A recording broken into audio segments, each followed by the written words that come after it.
Добро пожаловать в мой канал. Mohammed Ben Salman s'est offert un pied-à-terre près de Paris. Selon le New York Times, le nouvel homme fort de l'Arabie Saoudite est le mystérieux acquéreur du château Louis XIV, situé près de Paris.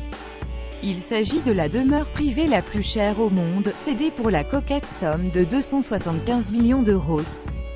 La luxueuse propriété a été vendue en septembre 2015 par la société française spécialisée dans l'immobilier de luxe Daniel Féo, membre du réseau Christie's. Rien n'avait à l'époque filtré sur le nom du nouveau propriétaire, si ce n'est qu'il était originaire du Moyen-Gori. La propriété, construite en 2011 sur la commune de Louvciennes, à l'ouest de la capitale, a été baptisée Château Louis XIV en référence au flamboyant roi Soleil qui a régné sur la France au XVIIe et XVIIIe siècle. Se voulant une mini-réplique du fabuleux château de Versailles tout proche, elle allie architecture du XVIIe et technologie moderne, avec des fontaines contrôlables par iPhone, une salle de cinéma, un aquarium géant.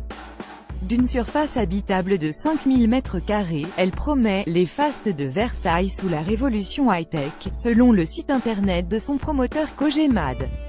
Une demeure fastueuse achetée par le chantre de l'austérité le New York Times NYT affirme que le propriétaire actuel est MBS, le jeune prince héritier Mohammed Ben Salman, qui, pourtant, se fait fort de lutter contre la corruption tout en prenant l'austérité.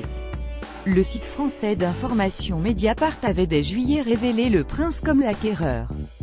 Selon le NYT, les sociétés françaises détenant un château Louis XIV sont gérées par une firme luxembourgeoise, Prestige Estate SARL, à son tour contrôlée par Eight Investment. Tamer Nassif, qui se présente sur le site LinkedIn comme le président des affaires privées du prince héritier, et un des directeurs à la fois d'Eight Investment et de Prestige Estate, ajoute le NYT sur son site internet. Selon des documents consultés par ce journal de référence aux États-Unis, Eight Investment, la propriété de membres de la famille royale saoudienne. La firme est également derrière le rachat d'un yacht d'une valeur de 500 millions de dollars en 2015 ainsi que du tableau de Léonard de Vinci Salvator Mundi Sauveur du Monde, récemment vendu aux enchères pour 450 millions de dollars, rappelle le NYT. MBS mène depuis moins de 2 ans une politique de réforme drastique sur le plan économique, social et sociétal qui bouleverse les habitudes du royaume saoudien ultra-conservateur et vise notamment à le rendre moins dépendant de la manne du pétrole.